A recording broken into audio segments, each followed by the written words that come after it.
Hello everyone, welcome to this channel. This video is sponsored by Neeraj publication. June 2023 की अगर आप लोग तैयारी कर रहे हैं एग्जाम्स की, यानी कि टर्म एंड एग्जामिनेशन की तैयारी कर रहे हैं, तो नीरज पब्लिकेशन की बुक आप लोग पढ़ सकते हैं। बहुत अच्छा खासा डिस्काउंट चल रहा है बुक्स पर, गाइड बुक्स पर।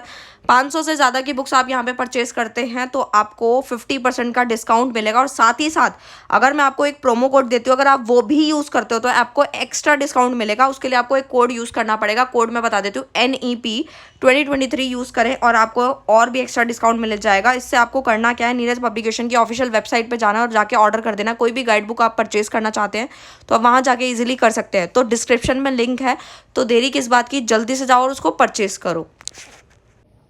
Hello everyone, welcome to this channel आने के education point. Myself Heena Takkar और आज हम बात करने वाले हैं ह्यूमन रिसोर्स मैनेजमेंट के बारे में। जी हाँ, HRM का यूनिट नंबर 3 तक मैं आप लोगों को करा चुकी हूँ और ट्रेनिंग डेवलपमेंट तक करा दिया है। उसके बाद यूनिट नंबर 4 है हमारा परफॉर्मेंस मैनेजमेंट सिस्टम। बहुत ही इंपॉर्टेंट यूनिट है, बिल्कुल स्किप नहीं कर सकते। यहाँ से जरूर क्वेश्चन आएगा, चाहे आप इग्नू से हैं, चाहे आप सोल से हैं, चाहे आप कोई सी भी XYZ यूनिवर्सिटी से हैं, यहाँ से क्वेश्चन जरूर बनेगा, 110% बनेगा। तो आओ स्टार्ट करें। स्टार्ट करने से पहले थोड़ा सा पिछला वाला रिवाइज कराऊंगी शॉर्ट के अंदर, ताकि आपको समझ आ जाए। और जिन्होंने पिछली वीडियोस नहीं देखी है वो प्लीज जाकर देख लें। और आपके एग्जाम से पहले पहले वन शॉट आपको HRM का मिल जाएगा, डेफिनेटली मिल जाएगा। तो आओ स्टार्ट करते हैं। परफॉर्मेंस अप्राइजल क्या होता है, लेकिन इसको स्टार्ट करने से पहले हम थोड़ा सा पीछे का एक समरी जान लेते हैं, ताकि आपको समझ आ जाए कि हम लोग ये चीज क्यों पढ़ रहे हैं, कि कैसे हम लोगों ने HRM की डिफाइन पढ़ी, HR क्या होता है। साथ ही साथ हमने देखा रिक्रूटमेंट होती है, फिर सिलेक्शन होता है, ट्रेनिंग डेवलपमेंट होता है। तो वो तो बात ठीक है, डेवलपमेंट तक हम लोग चीजें समझ गए थे। लेकिन अगर हम लोग डेवलपमेंट तक अगर सारी चीजें समझ गए थे तो हमें एक चीज हमें समझने की जरूरत ये है कि परफॉर्मेंस अप्राइजल कहाँ से आया। तो देखो, परफॉर्मेंस अप्राइजल का मतलब है जब कोई पर्सन आ जाता है हमारी जो जॉब कर रहा है, ठीक है, काम को कर रहा है, तो काम को वो सही ढंग से कर रहा है या नहीं कर रहा, उसका प्रमोशन करना चाहिए, उसका इंक्रीमेंट करना चाहिए, या फिर उसको उसका डिमोशन कर देना चाहिए, मतलब उसको कंपनी से बाहर निकाल देना चाहिए। तो एक्चुअल में क्या करना चाहिए, तो वही हमारा क्या है, परफॉर्मेंस अप्राइजल है।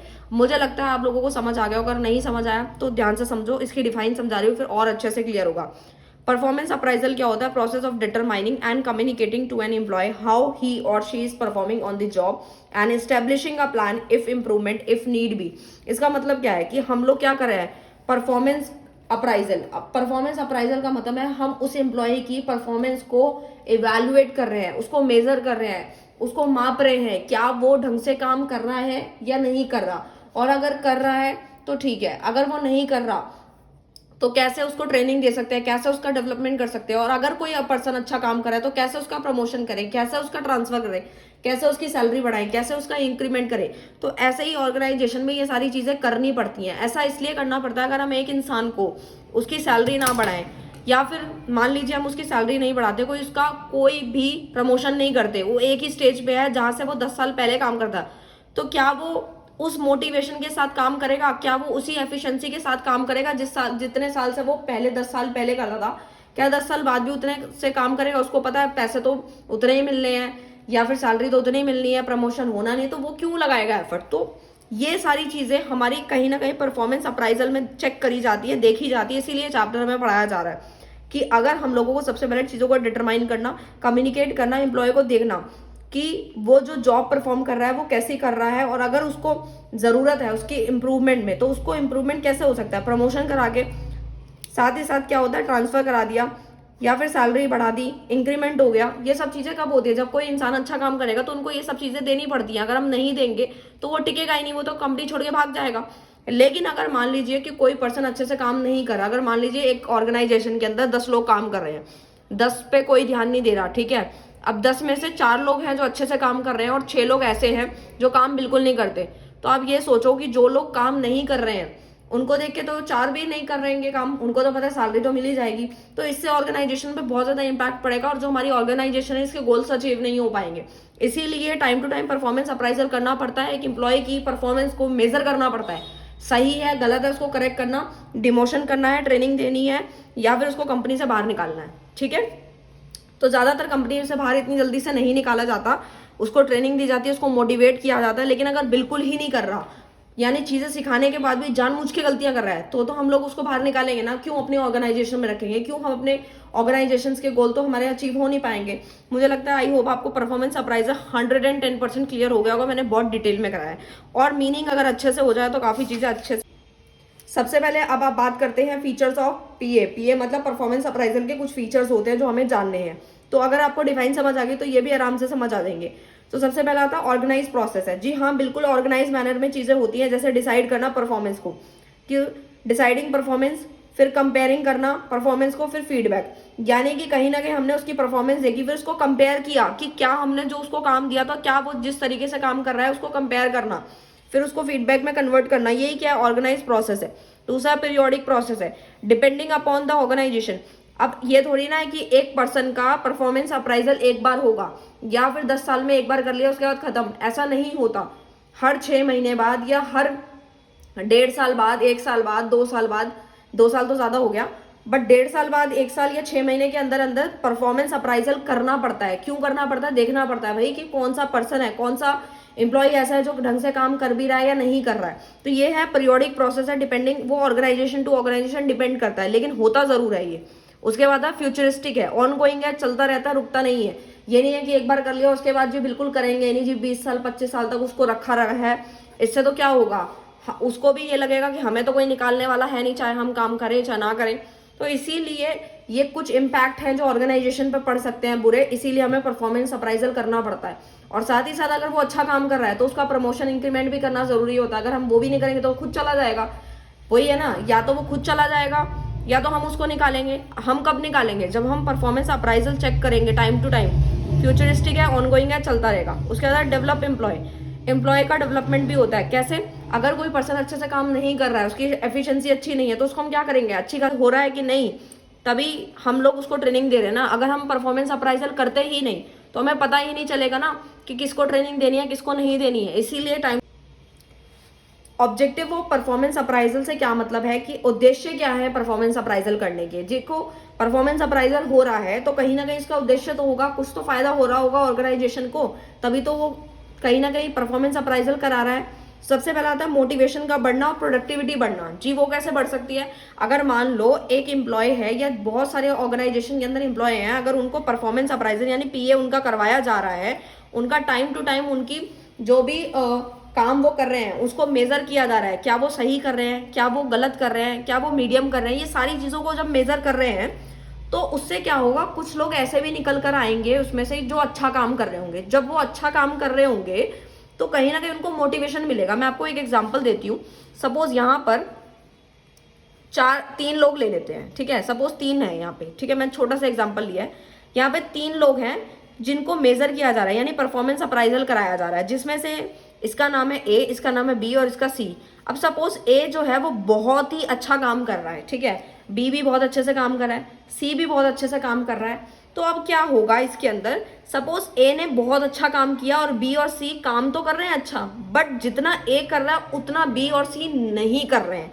तो अगर परफॉर्मेंस अप्राइजल होगा और हमें ये चीज नजर आ रही है कि परफॉर्मेंस अप्राइजल देख रहे हैं हम लोग करके कि ए तो बहुत अच्छा काम कर रहा है, उसकी वजह से हमारी सेल भी बढ़ रही है, काम भी वो अच्छा कर रहा है, कस्टमर को भी अच्छे से डील कर रहा है, तो ए को हमने प्रमोशन कर दिया ए का, या फिर उसकी सैलरी बढ़ा दी हमने, इंक्रीमेंट कर दिया उसको और एक्स्ट्रा बेनिफिट देने शुरू कर दिए हमने।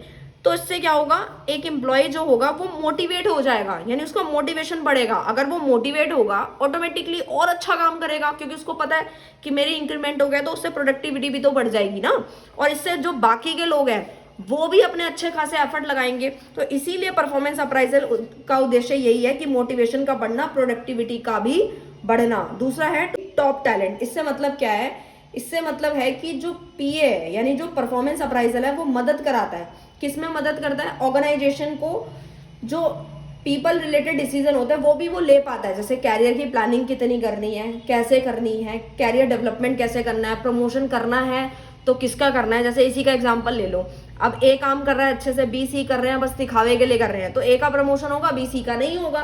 तो यही सारे क्या है, कहीं ना कहीं टू रिटेन टॉप टैलेंट है कि इसको परफॉर्मेंस अप्राइजल से ऑर्गेनाइजेशन को भी काफी मदद मिलती है कि किसका प्रमोशन करना है, किसका इंक्रीमेंट करना है, किसकी कितनी प्लानिंग करनी है, किसको लीडर बनाना है, किसको नहीं बनाना। ठीक है, तीसरा आता है टू डेवलप एम्प्लॉय। देखो जाहिर सी बात है एम्प्लॉय का डेवलपमेंट होगा, कैसे होगा, जब ये सारी चीजें हो रही होंगी तो इन दोनों पे या और भी एम्प्लॉय, जैसे अभी तो मैंने छोटा सा एग्जांपल लिया है, लेकिन जब ऑर्गेनाइजेशन की बात करें तो जब ये सारी चीजें हो रही होंगी तो बाकी एम्प्लॉय भी तो सोचेंगे ना कि हाँ भाई इसका प्रमोशन हुआ है या इसका इंक्रीमेंट हुआ है या इसकी सेल के साथ में इसको और बोनस मिल रहा है, तो ये लोग भी, बाकी एम्प्लॉय भी तो एफर्ट्स लगाएंगे ना। तो उससे क्या होगा, एम्प्लॉय भी डेवलप होगा, यानी एम्प्लॉय की डेवलपमेंट होनी शुरू हो जाएगी और उसको ये पता चल जाएगा कि जो भी डेवलपमेंट के प्रोग्राम्स हैं वो स्टैब्लिश किए जाएंगे और रेक्टिफाई किया जाएगा कि गैप कहाँ आ रहा है, कमी कहाँ आ रही है, उसको करेक्ट किया जाएगा। तो एम्प्लॉय भी कहीं ना कहीं अपने माइंड में सोचेगा कि कहाँ मैं हूँ और मुझे कहाँ तक पहुँचना है। अगर मान लीजिए इसकी सैलरी पहले 30,000 थी, अभी इसकी सैलरी 30 से सीधा 50 कर दी, 20,000 का अगर इंक्रीमेंट हुआ है तो इन दोनों पे या और भी ऑर्गेनाइजेशन में लोग होंगे उनको भी इम्पैक्ट पड़ेगा। तो वो लोग भी सोचेंगे ना कि हम अभी कहाँ हैं और हमें कहाँ जाना है ताकि हमारी भी सैलरी बढ़ जाए। तो ये जो गैप है ना इसको भी फिल कर दें, जैसे ही फिल करता है एम्प्लॉय का डेवलपमेंट होना शुरू हो जाता है। तो मैं आपको यही अच्छे से क्लियर करवा दिया। नेक्स्ट चलते हैं इसके प्रोसेस पे। तो प्रोसेस बहुत सिंपल है क्योंकि मैंने आपको मीनिंग ही इतने अच्छे ढंग से करवा दिया है कि आप लोगों को हर एक चीज समझ आ जाएगी। प्रोसेस ऑफ परफॉर्मेंस अप्राइजल, इसके क्या से प्रोसेस होता है, किस किस तरीके से परफॉर्मेंस अप्राइजल किया जाता है, इसके स्टेप्स क्या है, प्रोसेस क्या है। सबसे पहला है एस्टैब्लिश परफॉर्मेंस, यानी टारगेट को सेट करना कि हमारा टारगेट क्या है। इंडिविजुअल, जैसे मान लीजिए हमारा टारगेट सेट कर दिया एक इंडिविजुअल का, जैसे ऑर्गेनाइजेशन में तो आपको पता ही है उनका क्या मकसद होता है, टर्नओवर लाना, सेल बढ़ाना, कितना परसेंट, कितना एक इंडिविजुअल, एक इंसान जो है कितनी सेल उसने देनी है। सपोज उसने 5 लाख रुपए सेल देनी है महीने की, एक एग्जाम्पल ले लेती हूँ मैं कि उसका टारगेट ये है।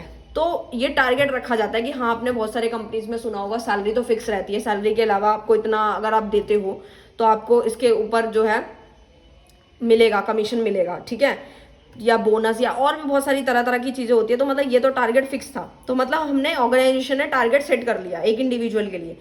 तो वो क्या है, इस्टेब्लिश परफॉर्मेंस स्टैंडर्ड। तो पहला वो आ गया। दूसरा कम्युनिकेट द स्टैंडर्ड। दूसरा आता है कि कम्युनिकेट करना।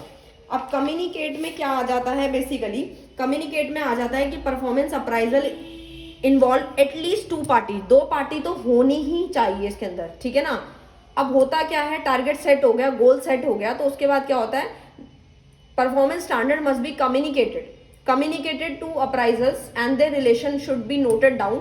वो नोट किया जाता है, रिवाइज किया जाता है, मॉडिफाई किया जाता है, टाइम टू टाइम कम्युनिकेट किया जाता है कि क्या हमने टारगेट सेट किया है। फिर कम्युनिकेट करना, उसके बाद मेजरमेंट करना एक्चुअल परफॉर्मेंस की, जो काम जो इंडिविजुअल सपोज यहाँ पे पूरा महीना निकल गया, उसके बाद एक्चुअल परफॉर्मेंस को मेजर किया जाएगा कि हमने कितना बोला था, अभी एक्चुअल परफॉर्मेंस कितनी आ रही है, क्वालिटी ऑफ प्रोडक्ट क्या है, रेटिंग क्या है, किस तरीके से काम हुआ है, ये सारी चीजें यहाँ पे एक्चुअल परफॉर्मेंस को मेजर करेंगे। उसके बाद यहाँ पे कंपेयर करेंगे, किसको कंपेयर करेंगे, एक्चुअल परफॉर्मेंस को स्टैंडर्ड के साथ, मतलब जो हमने टारगेट सेट किया था ऑर्गेनाइजेशन ने और एक इंडिविजुअल ने कितना आउटपुट दिया, इन दोनों को कंपेयर किया जाएगा। कंपेयर करने के बाद यहाँ पे क्या होता है, फाइनल आउटकम निकलता है। कंपेयर कर लिया जी, ठीक है। सपोज मान लीजिए यहाँ टारगेट था 5 लाख की सेल का, अगर किसी इंडिविजुअल ने 6 लाख रुपए की सेल दे दी तो यानी कि उसने इस टारगेट से ज्यादा काम किया, तो उससे क्या होगा कि उस पर्सन का प्रमोशन करेंगे या तो कहीं ना कहीं उसको और इंक्रीमेंट उसका हो जाएगा, है ना। अगर वो उससे कम जाता है तो क्या करेंगे, तो वही तो है ना डिसीजन लेना, taking corrective action if necessary. यानी कि अगर पर्सन ने ज्यादा दे दिया तो बहुत अच्छी बात है, उसको आगे बढ़ाएंगे, उसको फायदा मिलेगा, बहुत सारी चीजें मिलेगी। लेकिन अगर कोई सेल से कम लाता है, जो टारगेट था उससे कम अगर लाता है, तो उसके क्या करेंगे, ट्रेनिंग डेवलपमेंट देंगे, ठीक है ना। ट्रेनिंग डेवलपमेंट करानी पड़ेगी उसकी कि अब किस तरीके से काम करना है, सेल कैसे बढ़ानी है, आपको काम किस तरीके से करना है, ट्रेनिंग वगैरह देंगे ताकि उसका डेवलपमेंट हो पाए। लेकिन अगर किसी पर्सन ऑलरेडी अच्छे से कर रहा है तो उसका ट्रांसफर कर देंगे, ठीक है, या सेपरेशन कर देंगे। तो यही हमारा पूरा प्रोसेस था। आई होप आपको 100% क्लियर। सो सबसे पहला आता है परफॉर्मेंस अप्राइजल के मेथड्स कौन कौन से हैं। तो सबसे पहला 2 टाइप से हैं वो, एक आता है ट्रेडिशनल मेथड, एक होता है मॉडर्न। मॉडर्न में से क्वेश्चन जरूर बनता है, ट्रेडिशनल भी कभी कभी पूछ लेता है, बट आपको दोनों आने चाहिए। ट्रेडिशनल मेथड में सबसे पहले आता है कॉन्फिडेंशियल रिपोर्ट। ये क्या होता है, देखो इसका मतलब होता है जैसे मान लो किसी भी पर्सन की एक डिटेल है, कोई रिपोर्ट है, तो वो हर पर्सन को थोड़ी ना दिखाएंगे। वो कैसी होती है, कॉन्फिडेंशियल रिपोर्ट होती है। वो बिल्कुल ही जैसे कोई ऑथराइज पर्सनल है, ठीक है, वो ही देख सकता है कि हाँ उस रिपोर्ट में क्या लिखा है, किस क्या क्या चीजें मेंशन है। तो सिर्फ वो उस पर्सन को ही अलाउड है, हर किसी को अलाउड नहीं है। तो ये क्या होता है, कॉन्फिडेंशियल रिपोर्ट होती है, जो मतलब परफॉर्मेंस अप्राइजल मेथड्स है बेसिकली, कि किस तरीके से इसको देखा जाएगा और कोई नहीं देख सकता। दूसरा आता है स्टेट रैंकिंग। स्टेट रैंकिंग को आप रैंक से याद रख सकते हैं, जैसे कि रैंकिंग मेथड होता है कि आपको रैंक देना होता है, जैसे मार्क्स दे दिए 10 में से 1 2 3 4। जैसे आप लोग देखते होंगे, स्कूल का एग्जाम्पल ले लो या कोई कॉलेज का ले लो या वाइवा का ले लो, उसमें क्या होता था कि ज्यादातर बहुत कम बच्चे ऐसे होते थे जिनको 10 आउट ऑफ 10 मिलते थे, या 10 में से 0 मिलता था या 1 मिलता था। मतलब कभी कभी ऐसा होता था कि टीचर जो है लगाने के लिए मार्क्स बैठी है, तो उसमें से जो ऑन एन एवरेज होते थे 6 7 ऐसे नंबर पकड़ा देती थी। तो ऐसे ही स्टेट रैंकिंग मेथड होता है, जिसमें वो देखा जाता है उसके अकॉर्डिंग, जैसे परफॉर्मेंस अप्राइजल के अकॉर्डिंग उसको जो है रैंकिंग दे दी जाती है, ठीक है ना। उसके बाद आता है एसए मेथड। क्या होता है एसए मेथड? मतलब परफॉर्मेंस ऑफ एम्प्लॉय होता है। जैसे मैनेजर हो गए, फर्स्ट प्रेफरेंस किसको दे रहा है, यानी कि फर्स्ट प्रेफरेंस देखी जा रही है इसमें, यानी परफॉर्मेंस देखी जा रही है एम्प्लॉय की, उसको हम ऐसे मेथड बोलते हैं। जैसे हम पूरा लिखने को बोल देंगे कि हाँ जी इसके बारे में पूरा का पूरा जो है आप राम कथा लिख दो, ऐसे लिख दो, तो वो क्या है, फर्स्ट प्रेफरेंस किसको दी जा रही है, यानी कि एम्प्लॉय की परफॉर्मेंस चेक करी जा रही है यहाँ भी। ग्राफिक रेटिंग स्केल्स होते हैं, जैसे ग्राफ होते हैं ना, उसके अकॉर्डिंग देखा जाता है। चेकलिस्ट मेथड में पॉजिटिव नेगेटिव होता है, सारी की सारी चीजें बताई जाती है उसमें, किस तरीके से पॉजिटिव है क्या नेगेटिव है।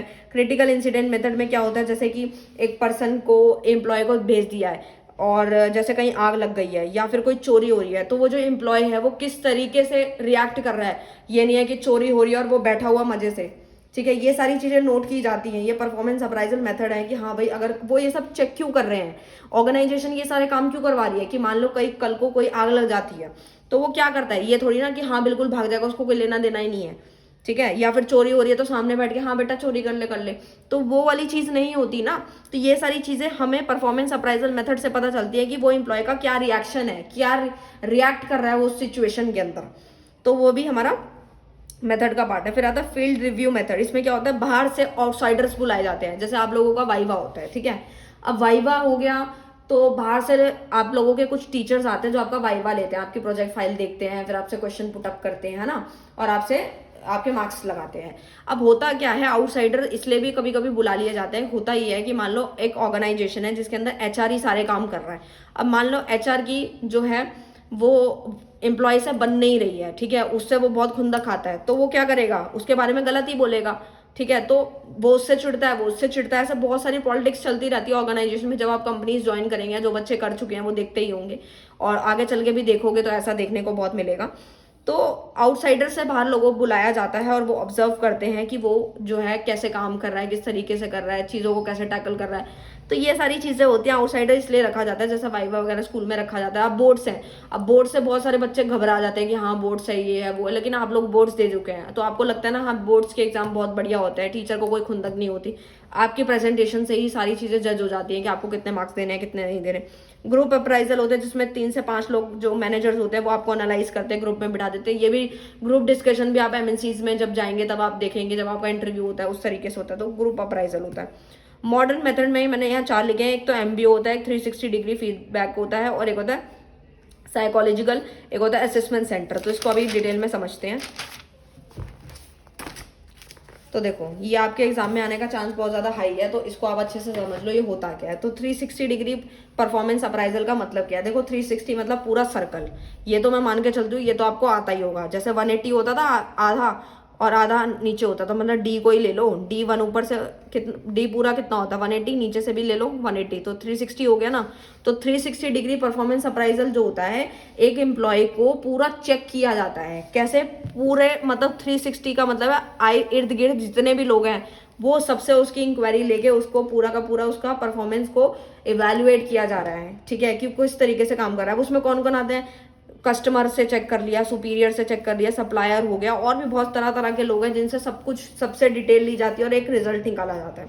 तो 6 पार्टीज होती है। एक टॉप मैनेजमेंट देखता है उसको, सबॉर्डिनेट से पता लगता है, सेल्फ अप्राइजल होता है, खुद से भी होता है, एक कस्टमर के द्वारा कराया जाता है। तो बहुत सारे होते हैं, ठीक है। एडवांटेजेस क्या है और इसके डिसएडवांटेजेस क्या है, मतलब इसकी अच्छाई बुराई क्या है। तो इसकी अच्छाई ये है, identify the strength weakness and behaviour. इससे ये पता चलता है कि इंसान की स्ट्रेंथ कितनी है, उसकी वीकनेस क्या है, उसकी कमी कहाँ है, उसका वीक पॉइंट क्या है, कहाँ वो जाके अटक जाता है। अगर उसको गुस्सा आता है तो कहाँ पे गुस्सा आ रहा है, किस पॉइंट पे गुस्सा आ रहा है, उसका बिहेवियर कैसा है, कि अगर ये सिचुएशन है तो वो उस टाइम पे ये अपना बिहेव दिखाता है। तो ये सब क्या है, 360 से पता चलता है कि अगर हम अलग अलग लोगों से पूछेंगे तो एडवांटेजेस निकल जाती हैं। मैनी डिफरेंट पर्सपेक्टिव, इसमें डिफरेंट तरह तरह के लोगों से चीजें पूछी जा रही हैं। ये नहीं है कि अगर मान लो एक कस्टमर से इसकी बनती नहीं है तो वो इसके बारे में गलत बोल सकता है, सुपीरियर थोड़ी ना बोल देगा, ये सप्लायर थोड़ी ना बोल देगा, है ना।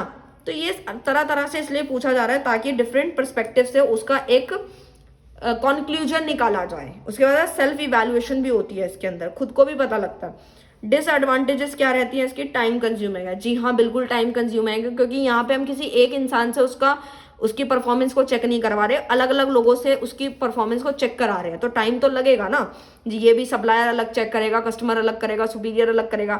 कॉन्फ्लिक्ट्स बहुत ज्यादा पैदा हो जाते हैं, भेदभाव बहुत ज्यादा पैदा हो जाते हैं, झगड़े बहुत हो जाते हैं, है ना। वो तो आप समझ गए अगर मैंने जैसे अभी एग्जांपल दिया था।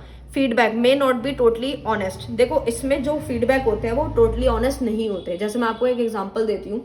फॉर एग्जांपल किसी की इंक्वायरी करनी है, अब ज्यादातर इंक्वायरी का मैं बेस्ट एग्जांपल आपको देती हूँ। फॉर एग्जांपल कि किसी की अरेंज मैरिज हो रही है, ठीक है, तो उसमें क्या होता है कि ज्यादातर लड़कों की बहुत ज्यादा इंक्वायरी करी जाती है, जस्ट आपको समझाने के लिए, ठीक है, और कोई मेरा मकसद नहीं है। आप लोगों को टॉपिक अच्छे से समझ आना चाहिए, इसीलिए मैं एग्जाम्पल्स अलग अलग तरह तरह के लेती हूँ। तो अगर किसी कोई अरेंज मैरिज हो रही है, जैसे लड़के की इंक्वायरी कराने जा रहे हैं, तो उसमें होता क्या है बेसिकली, तो आप देखते होंगे इंक्वायरी के लिए जैसे लड़की वाले जा रहे हैं, वो उसके इर्द गिर्द जा रहे हैं, जो उनके साथ बहुत अच्छी बनती होगी वो तो अच्छा अच्छा बोलेंगे, लेकिन जो चिढ़ते होंगे, अगर वो इंसान अच्छा भी होगा तो भी उसके बारे में गलत ही बोलेंगे कि नहीं ऐसा है वैसा है ना।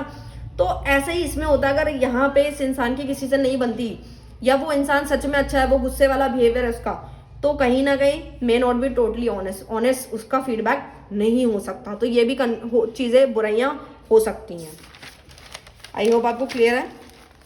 डिफाइन समझते हैं एमबीओ की क्या कहते हैं। MBO required the management to set specific and measurable goal, यानी कि जो हमारा एक पर्टिकुलर एक स्पेसिफिक गोल क्या है, मेजरेबल गोल क्या है, with each employee and then periodically discuss the latter progress toward these goals. इसका मतलब क्या है, मैं आपको एक एग्जांपल देती हूँ, आपको बहुत अच्छे से समझ में आएगा।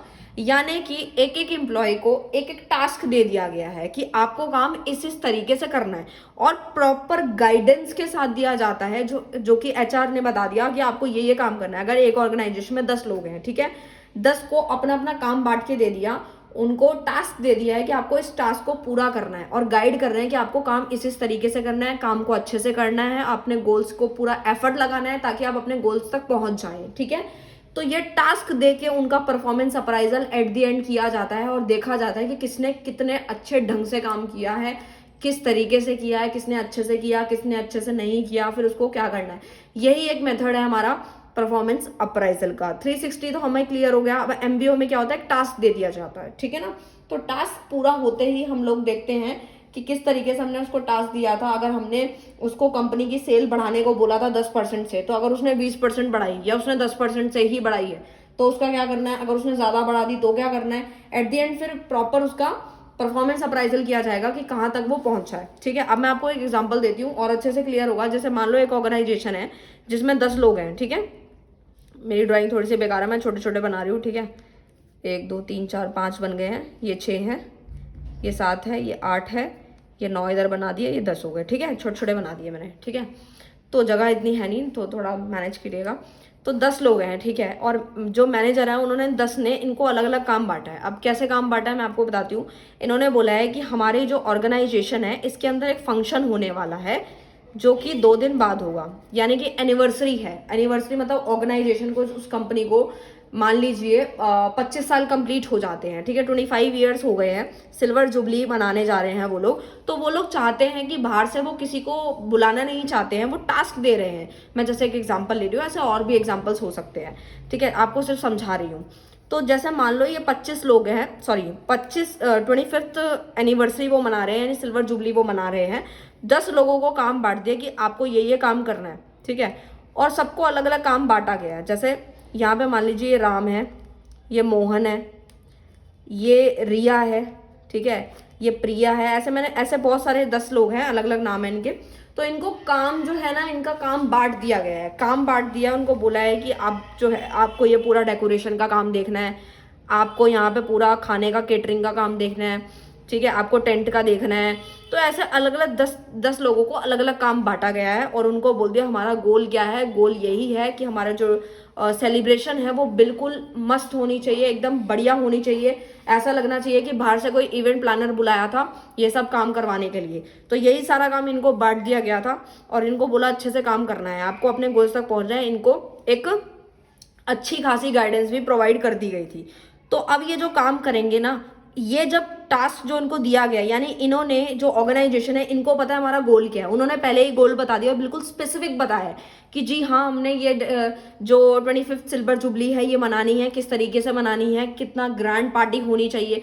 फिर जब वो हो जाएगी उसके बाद जाके एनालाइज किया जाएगा, फीडबैक होगा कि किस एम्प्लॉय ने कितने अच्छे ढंग से काम किया था, कैसा नहीं किया था। फिर अगर उसने अच्छे ढंग से नहीं किया तो उसको ट्रेनिंग दी जाएगी। ये तो जैसे एक एग्जांपल है, वैसे ऑर्गेनाइजेशन के अलग अलग काम होते हैं, सेल्स अलग, तो ऐसा अलग अलग तरह तरह की चीजें होती हैं, तो उसमें अलग टारगेट सेट होते हैं। लेकिन आपको मैंने ये एग्जांपल इसलिए दिया है ताकि आप डेली लाइफ से रिलेट कर पाते हो, क्योंकि अभी आप ऑर्गेनाइजेशन में नहीं गए हो, इसीलिए आपको चीजें समझ नहीं आती। इसलिए मैं आपको वो वाले एग्जाम्पल्स देती हूँ जो आपको अच्छे से समझ में आए, क्योंकि ऐसे एग्जाम्पल ही समझ आते हैं आप लोगों को। क्यों? क्योंकि अभी आप स्कूल खत्म कर आए हैं, ठीक है। तो यही है, टारगेट दे दिया है, पूरा स्पेसिफिक होता है, गोल्स को अचीव हो जाएगा। जैसे ही गोल अचीव होगा, मतलब इन लोगों का एंड में जब रिजल्ट आएगा तो उसको कंपेयर कर लिया जाएगा और उनको, अगर जिन्होंने काम सही से नहीं किया होगा उनको ट्रेनिंग डेवलपमेंट होगा, जिन्होंने अच्छे से किया होगा उनका इंक्रीमेंट होगा, प्रमोशन होगा, और जो बिल्कुल ही कुछ नहीं करे उनका डिमोशन यानी डाउन साइजिंग हो जाएगी, उनको कंपनी से बाहर निकाल दिया जाएगा, ठीक है। तो वो भी आगे हम पढ़ेंगे। मेरिट्स ऑफ एमबीओ क्या होता है, तो सबसे पहला फायदा क्या है एमबीओ का, रिजल्ट ओरिएंटेड प्रोसेस है। जी हाँ, इससे बिल्कुल रिजल्ट पता चल जाता है हम लोगों को। दूसरा, subordinate and manager know what is expected हम, कि क्या हम एक्सपेक्ट करते थे, सबॉर्डिनेट और मैनेजर दोनों को पता होता है। तीसरा, individual more aware of the company, और एक इंडिविजुअल को पता है, अवेयर रहता है वो कंपनी के लिए कि उसको कैसे अचीव करना है, कैसे काम करना है, किस किस तरीके से करना है। बुराई क्या है, एमबीओ की भी बुराई होती है, हर किसी की होती है, तो ये कहाँ पीछे रह सकता है। सबसे पहले अननेसेसरी पेपर वर्क होता है, बहुत ज्यादा पेपर वर्क है भाई। इतना सारा टारगेट सेट हुआ होगा, किसको कितना काम करना है, किस स्टेप से करना है, कैसे करना है, तो बहुत ज्यादा पेपर वर्क होता है, अननेसेसरी होता है, तो ये इसकी एक बुराई है। दूसरा, प्रेशर ओरिएंटेड प्रोग्राम है। जी हाँ, बिल्कुल प्रेशर होता है, क्यों नहीं है। अब इन्होंने बोल दिया बिल्कुल ग्रैंड पार्टी होनी चाहिए, ऐसा लगना चाहिए कि बिल्कुल इवेंट प्लानर्स बुलाए गए थे। हर एक चीज जो है बिल्कुल वेल डिफाइंड होनी चाहिए, बिल्कुल लगना नहीं चाहिए कि ये किसी ऑर्गेनाइजेशन में जो बिल्कुल ट्रेंड नहीं है उन्होंने ये काम किया है। तो ये प्रेशर ओरिएंटेड है कि पहले से ही प्रेशर बना दिए कि हाँ ये काम इस तरीके से करना है। टाइम कंज्यूमिंग है, जी हाँ बिल्कुल टाइम लगेगा। ये थोड़ी ना है कि कल हम लोगों की पार्टी है और आज जो है हम रात को बैठ के सोच रहे हैं जी हाँ केक यहाँ से मंगाना है, डेकोरेशन यहाँ से होगी, ठीक है 4-5 जो है बलून वगैरह लगा देंगे, डेकोरेशन हो गई। ऐसा नहीं होने वाला। तो टाइम कंज्यूमिंग है, प्रॉपर हर चीज टाइम लगेगी, लिखना पड़ेगा, हर चीज गोल सेट करना पड़ेगा, फिर ही वहां तक हम पहुंच पाएंगे। आई होप आपको क्लियर अच्छे से हो गया होगा जो मैं आपको समझाना चाहती हूँ, ठीक है। मैं एग्जाम्पल अपने से रिलेटेड, अपने से क्या मतलब, ऐसा एग्जाम्पल देती हूँ तो जो आप डेली लाइफ से रिलेट कर पाए। आई होप आपको क्लियर है।